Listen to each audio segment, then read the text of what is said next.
আসসালামু আলাইকুম। আশা করি সবাই ভালো আছেন।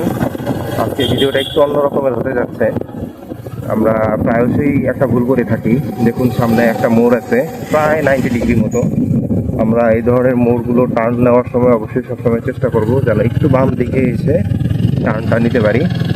না হলে যদি ডান পাশ দিয়ে আমরা টার্ন নেওয়ার চেষ্টা করি, তাহলে দেখা যাবে যে উল্টো দিক থেকে কোনো গাড়ি আসলে সেটা আমাদের চোখে আসবে না সহজে।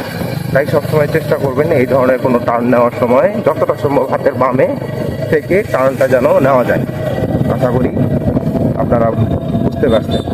দোয়া করি সকলের রাইড সেফ হোক, সবাই সেফটি থাকেন এবং আমার জন্য দোয়া করেন। এবং ভিডিওটা ভালো লাগলে অবশ্যই একটা লাইক এবং আমার চ্যানেলটা সাবস্ক্রাইব করবেন, পাশে থাকবেন এবং ভিডিওটা একটু শেয়ার করে দেবেন। ধন্যবাদ। আসসালামু আলাইকুম।